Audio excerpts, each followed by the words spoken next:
Assalamualaikum warahmatullahi wabarakatuh. Selamat pagi anak-anak semua. Kita kembali lagi di pelajaran IPS dan materi kita minggu ini yaitu tentang potensi sumber daya alam di Indonesia. Nah, Bapak akan menjelaskan bagaimana kita sebagai negara Indonesia yang kalian tahu sendiri memiliki banyak sekali potensi sumber daya alam yang tentu saja sangat bermanfaat untuk kelangsungan hidup masyarakat di Indonesia itu sendiri.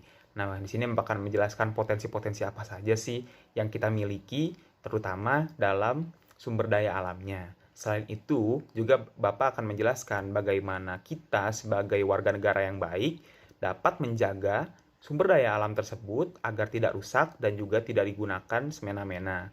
Itu juga penting agar sumber daya alam yang kita miliki tetap terjaga dengan baik dan juga kita dapat memanfaatkannya dengan secukupnya, begitu. Oke, kita langsung ke materinya saja ya. Silakan. Nah, untuk kedepannya, Bapak akan menjelaskan berbagai jenis potensi sumber daya alam di Indonesia. Akan tetapi, Bapak ingin mengingatkan bahwa ada berbagai macam poin-poin yang tidak Bapak sampaikan di PPT, tapi Bapak sampaikan secara record. Jadi, kalian dengarkan baik-baik penjelasan Bapak ya, agar kalian memahami dengan baik, tidak hanya melihat gambar-gambar saja di PPT-nya. Nah, yang pertama ini ada hutan. Nah, hutan itu merupakan suatu wilayah yang mana tempat tumbuhnya pohon-pohon dan jenis tanaman-tanaman lainnya. Selain itu, hutan juga menjadi ekosistem dari berbagai macam makhluk hidup di dalamnya. Tidak hanya pohon-pohon saja ya, ada hewan, ada berbagai jenis tumbuhan juga di dalamnya. Nah, hutan ini biasa berdiri di kawasan-kawasan yang beriklim tropis. Jadi, hutan didominasi oleh berbagai macam wilayah yang berada di kawasan beriklim tropis. Nah, di dalamnya itu dari berbagai macam banyaknya hutan, tentu saja ada berbagai macam jenisnya. Nah, jenisnya itu yang pertama ada hutan gugur, hutan sabana, hutan heterogen, hutan homogen, hutan mangrove, hutan buatan, dan juga hutan hujan tropis. Nah, selanjutnya ada persebaran hutan di Indonesia nih. Bisa kita lihat sendiri di gambar bahwa wilayah Indonesia masih banyak yang didominasi oleh kawasan-kawasan hutan, meskipun sudah banyak berkurang juga. Nah, berdasarkan data Kementerian Kehutanan Republik Indonesia pada tahun 2011, hutan Indonesia itu luasnya sekitar 99,6 juta hektar. Nah, akan tetapi seiring berjalannya waktu banyak sekali penurunan dalam jumlah luas hutan di Indonesia. Kenapa? Karena banyaknya kerusakan-kerusakan dalam hutan itu sendiri yang diakibatkan oleh manusia maupun diakibatkan oleh bencana alam. Nah, untuk berbagai macam kendala ataupun berbagai macam perusakan yang dilakukan oleh manusia, biasanya hutan ini dimanfaatkan sebagai alih fungsi lahan yang dilakukan oleh manusia terhadap hutan itu sendiri. Nah, alih fungsi lahan itu seperti apa? Misalnya seperti pembuatan berbagai jenis kawasan pertanian ataupun pemukiman-pemukiman penduduk yang mana menggunakan lahan-lahan hutan yang hutan tersebut dikikis sedikit demi sedikit, yang mana mengakibatkan hutan tersebut menjadi semakin menurun luasnya karena digunakan untuk alih fungsi lahan oleh manusia itu sendiri. Nah, setelah tadi Bapak jelaskan atau sedikit mengupas berbagai jenis kegunaan hutan, nah di sini Bapak juga akan menjelaskan lebih rinci ya, apa sih fungsi hutan itu, seberapa penting hutan bagi kita manusia juga. Nah, yang pertama itu ada sebagai tempat menyimpan cadangan air. Nah, hutan ini mengandung banyak sekali pepohonan yang mana dari pepohonan tersebut dapat membantu menyimpan cadangan air tanah, yaitu hutan bisa berfungsi untuk membantu menyimpan cadangan air dalam tanah itu sendiri yang diserap melalui pohon-pohon besar yang ada dalam hutan itu sendiri, yang mana air-air tersebut bisa bersumber dari air hujan yang turun ataupun berbagai jenis air hujan tersebut dikonversasikan dalam pohon, disimpan dalam tanah, dan menyimpan cadangan air yang banyak dari hutan-hutan tersebut, yang mana dari pohon-pohon tersebut, begitu. Sehingga tidak akan langsung mengalir begitu saja, tidak langsung terbuang begitu saja, melainkan disimpan menjadi suatu cadangan air dalam tanah melalui hutan-hutan tersebut. Nah, tadi sudah Bapak jelaskan juga bahwa hutan itu merupakan tempat habitat juga ya bagi flora dan fauna. Nah, ya kurang lebih seperti itu. Jadi hutan ini merupakan alam liar atau alam tempat tinggalnya dari berbagai jenis hewan juga tumbuhan. Apalagi hewan-hewan ini banyak sekali yang mendiami tempat tinggal mereka di hutan, dan mereka menjadikannya dalam uh, bentuk habitat mereka sendiri, yang mana habitat tersebut yang mereka manfaatkan sebagai proses perkembangan mereka, proses mereka bertahan hidup, dan juga pelestarian penghuni yang ada di hutan itu sendiri, yaitu tumbuhan-tumbuhan dan juga para hewan-hewan. Nah, yang selanjutnya, yang ketiga itu ada mencegah terjadinya bencana seperti longsor dan banjir. Kenapa? Apa hubungannya longsor dan banjir dengan hutan? Nah, keberadaan hutan itu bisa membantu untuk mengantisipasi terjadinya banjir dan juga tanah longsor, karena tanpa adanya, jadi yang seperti yang Bapak jelaskan tadi di yang pertama, bahwa hutan menyimpan cadangan air yang mana tidak langsung diserap, yang mana tidak langsung dialirkan langsung begitu saja, melainkan air hujan tersebut diserap ke dalam tanah. Nah, ini juga berpengaruh kepada pencegahan banjir dan juga longsor, karena tanpa adanya hutan maka air akan mengalir langsung dan juga mengikis air tanah, yang mana apabila tanahnya terkikis akan menyebabkan air akan tertahan oleh akar-akar tanaman, dan juga menyebabkan banjir dan longsor dapat tercegah dengan baik begitu. Dan yang terakhir, sebagai penghasil oksigen dan juga karbon dioksida, hutan juga bisa mengurangi konsentrasi berbagai macam jenis-jenis udara yang tidak baik seperti gas rumah kaca di atmosfer bumi, bahkan menurunkan emisi gas rumah kaca itu sendiri. Nah, karena hutan juga dapat menghasilkan oksigen, yang mana oksigen yang biasa kita hirup sehari-hari untuk berbagai makhluk hidup menjalankan kehidupan mereka masing-masing, yaitu dengan menghirup oksigen, yang mana oksigen tersebut dihasilkan oleh hutan. Makanya hutan itu sangat penting, menjadi paru-paru dunia yang diperlukan untuk bernafas begitu.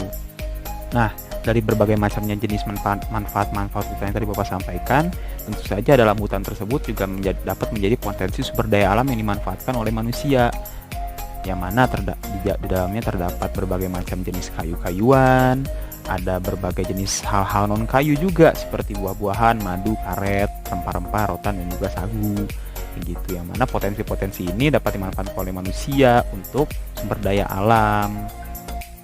Nah, berikut ini merupakan jenis-jenis kayu-kayuan yang mana dapat dimanfaatkan oleh manusia sebagai sumber daya alam yang berasal dari hutan. Yang pertama itu dari kayu itu ada kayu jati ya. Nah, kayu jati ini merupakan salah satu jenis kayu-kayuan yang sangat sering dimanfaatkan oleh manusia. Contohnya, misalnya untuk berbagai jenis peralatan-peralatan ataupun furniture, yang mana seperti kalian lihat, mungkin kalian punya di rumah masing-masing, seperti kursi, meja. Nah, kursi-kursi, meja-meja yang terbuat dari kayu itu berasal dari kayu jati. Kayu jati juga berasal dari hutan sebagai sumber daya alam yang dimanfaatkan manusia untuk membuat berbagai jenis kebutuhan yang dibutuhkan oleh manusia. Begitu. Nah, persebaran hutan jati ini di Nusantara meliputi seperti Pulau Jawa, Nusa Tenggara, dan juga Bali.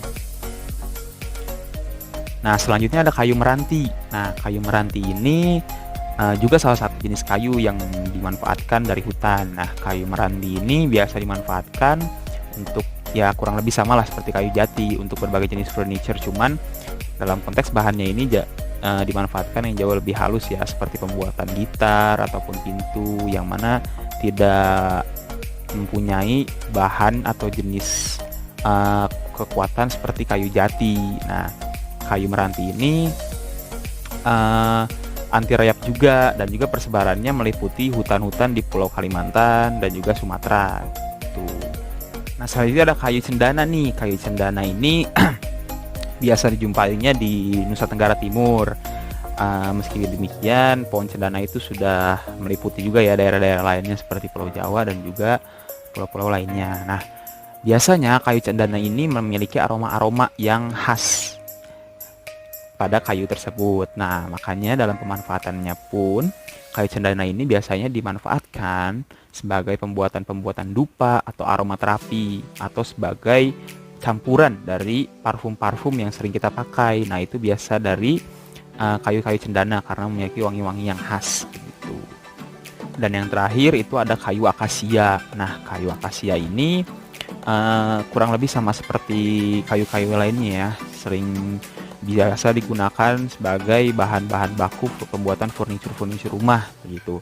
Akan tetapi bisa juga dapat sering dimanfaatkan itu sebagai bahan baku pembuatan kertas. Nah, biasanya kayu akasia ini banyak ditemukan di hutan-hutan di Jawa Barat. Nah, selain kayu-kayuan, karena ada berbagai jenis tumbuhan juga ya. Ada seperti tadi Bapak bilang kan, ada banyak lah yang bersifat non kayu. Nah, yang pertama ini ada buah-buahan nih. Buah-buahan ya, kita semua tahu ya buah-buahan itu kayak apa. Nah, buah-buahan ini juga biasa ditemukan di hutan-hutan, yaitu semacam durian atau buah beri, buah kaktus, pir atau jambu, buah ara, markisa, dan juga lain sebagainya. Nah, buah-buahan ini juga biasa dimanfaatkan juga oleh manusia, yang mana ntar diperjualbelikan ataupun dijadikan sebagai suatu konsumsi gitu. Nah, selanjutnya ada madu. Nah, madu ini berasal dari sarang-sarang lebah, yang mana sarang lebah ini biasa bermukim di berbagai jenis pepohonan yang ada di hutan. Nah, madu ini biasa diambil oleh petani di hutan-hutan, yang mana dimanfaatkan sebagai cairan-cairan ataupun minuman-minuman campuran, atau bahkan menjadi obat yang bahkan memiliki nilai ekonomi yang tinggi, jadi dapat diperjualbelikan dengan baik begitu. Nah, selanjutnya itu ada karet.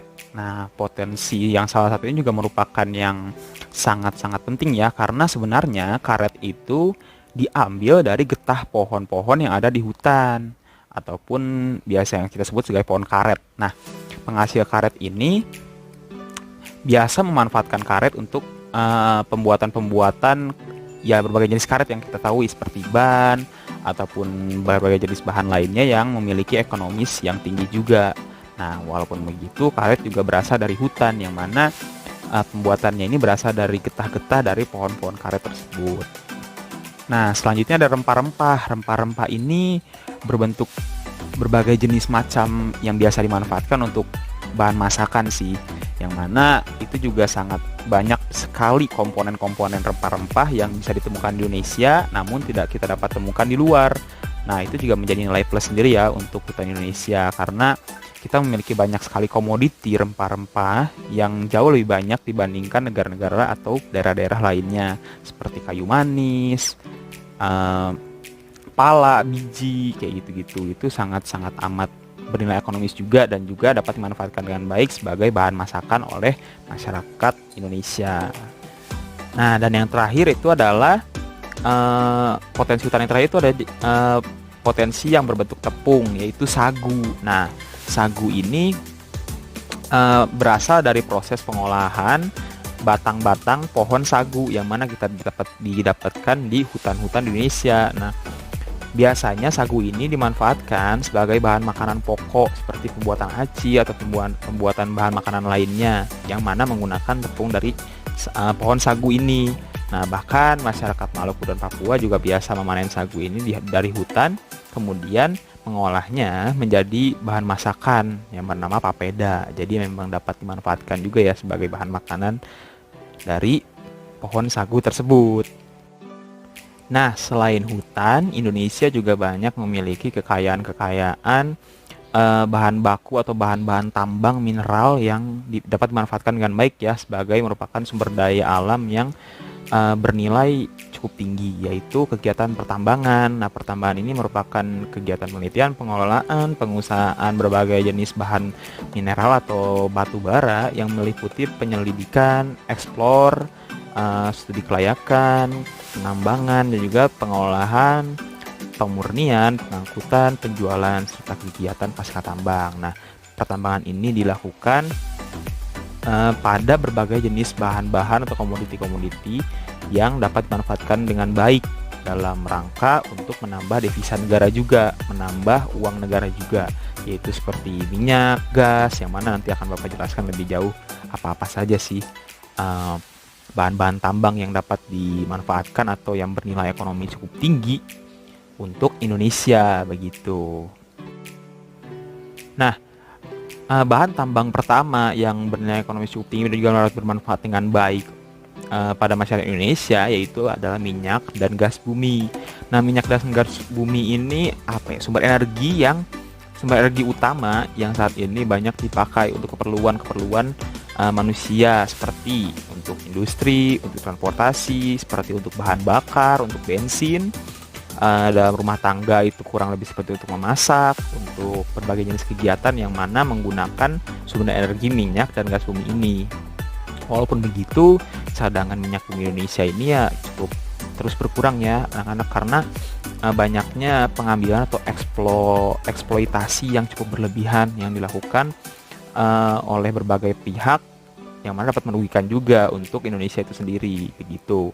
Nah, bisa kita lihat di tabel di bawah itu ada berbagai jenis daerah atau nama-nama pulau yang mana sebagai penghasil minyak bumi, yang dalam tanda kutip penghasil minyak bumi besar ya, yang dalam konteks cukup besar, yaitu ada Sumatera, ada Jawa, Kalimantan, Maluku, dan juga Papua.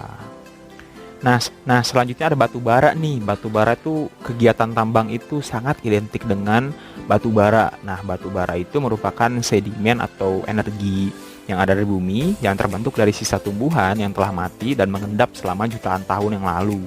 Nah, unsur-unsur yang menyusunnya itu ada karbon, hidrogen, oksigen. Yang mana batu bara ini biasa dimanfaatkan sebagai sumber energi utama ya selain minyak bumi, yaitu untuk berbagai keperluan, untuk membangkit tenaga listrik, untuk berbagai macam kegiatan pembakaran, industri, dan juga memasak juga. Tidak hanya itu, dalam pengoperasian pembangkit listrik, batu bara sangat-sangat amat dibutuhkan sebagai bahan bakar untuk pengoperasian pembangkit listrik itu sendiri. Nah, batu bara ini dijumpai di Kalimantan Timur, Sumatera Barat, dan juga Sumatera Selatan. Jadi ingat baik-baik ya. Nah, untuk selanjutnya itu ada bauksit ya. Nah, bauksit ini merupakan sumber biji utama untuk menghasilkan aluminium, yang mana aluminium itu sendiri dibuat dari adanya bauksit. Nah, yang diambil dari adanya kegiatan suatu pertambangan. Nah, bauksit itu dimanfaatkan untuk industri mekanik, logam, kimia, metalurgi, dan juga yang lainnya. Indonesia sendiri memiliki potensi bauksit sekitar 1.262.710 ton lebih. Nah, wilayah pertambangannya sendiri itu di Kepulauan Riau dan juga di Kalimantan Selatan di Sebuku.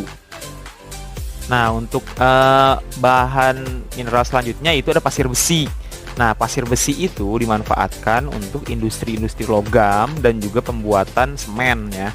Nah, aktivitas penambangan pasir besi ini bisa kita temui di Cilacap, Jawa Tengah ya, Sumatera, Lombok, Yogyakarta, di Sulawesi juga ada. Selain itu ada juga di Kalimantan begitu. Nah, yang terakhir itu ada emas. Maksudnya salah satu komoditi yang paling penting itu adalah emas. Ya, seperti kita tahu, emas itu merupakan logam mulia yang mana sudah dipergunakan sejak zaman dahulu kala ya, yang mana nilai ekonomisnya itu sangat-sangat tinggi. Bahkan emas juga telah digunakan sebagai salah satu mata uang sejak zaman dahulu kala gitu ya. Nah, tambang emas ini tentu saja sangat vital sekali untuk menambah devisa negara, untuk menambah keuangan negara, yang mana cukup banyak juga daerah-daerah yang menghasilkan tambang emas ini. Dari mulai di Papua, ada di Nangro Aceh Darussalam, di Kalimantan Barat, Sulawesi, Riau, dan juga di Bengkulu. Nah, setelah kalian mengetahui apa saja potensi sumber daya alam yang kita miliki, yang Indonesia miliki, Bapak juga akan membahas ya apa saja sih jenis-jenis kerusakan lingkungan akibat kita sebagai manusia. Tentu saja hasil dari kegiatan-kegiatan yang dapat merusak lingkungan gitu loh. Contohnya yang akan Bapak bahas di sini yaitu adalah kegiatan pertambangan nih, yang kita sudah bahas sebelumnya ya. Dari mulai ada emas, ada bauksit, ada batu bara, ada minyak, itu tentu saja harus kita jaga. Nah, dari kegiatan pertambangan ini tentu saja dapat menyebabkan berbagai jenis kerusakan lingkungan apabila kita sebagai manusia yang melakukan kegiatan tersebut tidak menjaga lingkungan tersebut dengan baik. Yang pertama ada perubahan bentang alam dengan teknik open pit, yaitu bukit menjadi daratan, bahkan menjadi kubangan, aliran sungai terputus bahkan menjadi kering. Yang kedua, menyebabkan kekeringan, lahan pertanian karena sumber air dikuasai oleh perusahaan-perusahaan tambang dan juga pengaruh debu yang dihasilkan oleh kegiatan pertambangan. Jadi kegiatan pertambangan itu kan bisa dilakukan di suatu gedung atau suatu gedung yang mana dapat menghasilkan berbagai jenis zat-zat berbahaya yang berbahaya terhadap lingkungan. Nah, itu itu dihasilkan oleh kegiatan pertambangan di dalamnya. Yang ketiga ada erosi semakin meningkat karena berkurangnya area resapan air. Yang keempat pencemaran. Nah, ini seringkali terjadi akibat kegiatan pertambangan. Pencemaran itu ada daerah aliran sungai, itu dari limbah-limbah yang dihasilkan dari kegiatan pertambangan ya, yang ada di pabrik-pabrik, dan juga baik karena sedimen ataupun limbah beracun. Nah, itu dia. Yang kelima ada struktur tanah menjadi labil dan juga bisa menyebabkan terjadinya longsor. Yang keenam berkurangnya area resapan air juga bisa menyebabkan banjir pada saat musim penghujan karena berkurangnya resapan air karena adanya berbagai kegiatan pertambangan yang dilakukan di berbagai wilayah di Indonesia. 7. Berkurangnya populasi dan habitat satwa-satwa endemik karena kerusakan ekosistem kawasan dan degradasi kawasan hutan. Nah, ini berkaitan dengan hutan ya. Hutan itu kan merupakan tempat berdiamnya satwa-satwa endemik ataupun tumbuhan-tumbuhan yang ada di Indonesia, karena hutan juga merupakan daerah yang harus dilindungi dan harus dijaga agar tidak rusak keberadaannya. Yang terakhir itu adalah pencemaran oleh limbah beracun yang juga sangat tinggi di titik lokasi pembuangan tailing untuk pertambangan mineral, sedangkan untuk pertambangan batu bara yaitu pada proses distribusi dan juga sangat rentan mencemari sungai, muara sungai ataupun laut. Jadi sungai-sungai, muara sungai ataupun laut ini biasanya tercemar oleh kegiatan-kegiatan pertambangan yang menghasilkan limbah-limbah yang sangat berbahaya begitu loh. Bisa saja untuk satwa-satwa atau ikan-ikan yang ada di laut, ekosistem laut di dalamnya yang ada di sekitar kegiatan pertambangan tersebut begitu.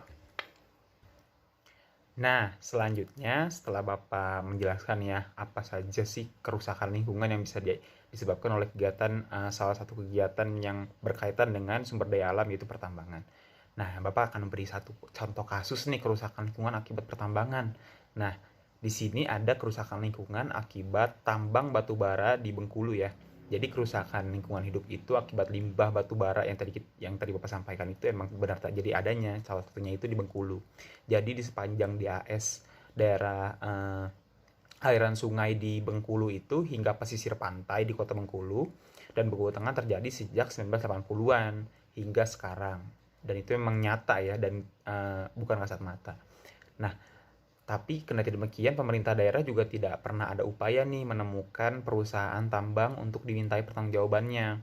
Karena kan yang melakukan kegiatan pertambangan itu adalah perusahaan tambang itu sendiri. Jadi memang yang harus bertanggung jawab adalah perusahaan tambang itu sendiri. Nah, indikasi lainnya yaitu kerusakannya itu berupa adanya hasil lubang bekas tambang yang tidak reklamasi, kerusakan kawasan hutan, kewajiban membayar jaminan reklamasi, dan juga jaminan pasca tambang yang tidak dipenuhi juga terkesan dibiarkan. Nah, yang kita seperti bicarakan tadi ya, bahwa kegiatan pertambangan ini juga dapat mengakibatkan rusaknya daerah sekitar yang mulai dari tanah dan juga hutan-hutannya. Nah, ini juga harus perusahaan yang bertanggung jawab ini juga harus bertanggung jawab atas apa yang dilakukan dari hasil kegiatan tambang yang dilakukan oleh perusahaan tambang tersebut begitu. Bahkan masalah izin terindikasi bahwa masuk kawasan hutan konservasi dan lingkungan hidup itu juga terungkap dalam surat Direktorat Jenderal Panologi Kementerian Kehutanan ya. Itu juga belum ditindaklanjuti. Nah, selanjutnya itu ada kurang lebih ya 8 perusahaan tambang batu bara yang menunaikan kewajiban bayar jaminan reklamasi dan pasca tambang. Yang ini ada PT Bumi Arma, PT Injama, dan lain-lainnya. Ada PT Rekasindo Guriang Tandang, dan itu juga harus membayar jaminan reklamasi ataupun pertanggungjawaban akibat kegiatan tambang yang dilakukan oleh perusahaan tambang tersebut. Nah, ini menunjukkan nih, dari kasus ini kita tahu bahwa kegiatan pertambangan, apabila kita sebagai perusahaan tambang yang melakukan kegiatan pertambangan tidak bertanggung jawab, itu juga dapat merusak lingkungan. Nah, kita harus dapat meminimalisir hal tersebut jika ingin melakukan kegiatan yang berkaitan dengan potensi sumber daya alam Indonesia. Karena sumber daya alam Indonesia juga harus dijaga dengan baik. Kelangsungan kelangsungannya, agar kita sebagai manusia juga dapat memanfaatkannya pula dengan baik dan tidak merusak lingkungan, begitu. Nah, jadi cukup sekian materi dari Bapak hari ini tentang potensi sumber daya alam dan juga kerusakan-kerusakan lingkungan yang bisa terjadi akibat apabila kita sebagai manusia merusak lingkungan akibat kegiatan-kegiatan yang kita lakukan. Jadi kita sebagai manusia juga selain perlu mengetahui apa saja sih potensi sumber daya alam Indonesia, kita juga harus dapat menjaganya dengan baik ya. Jadi jangan biarkan lingkungan sekitar kita rusak akibat kegiatan kita sendiri, karena sumber daya alam juga perlu kita rawat. Kita sebagai Indonesia yang memiliki banyak potensi sumber daya alam, kita juga harus merawatnya dengan baik agar kelangsungan sumber daya alam, potensi sumber daya ini dapat terus terjaga dengan baik, begitu. Oke, Bapak tutup ya pembelajaran hari ini. Semoga kalian dapat mengerti pembelajaran dengan baik. Bapak tutup ya. Assalamualaikum warahmatullahi wabarakatuh.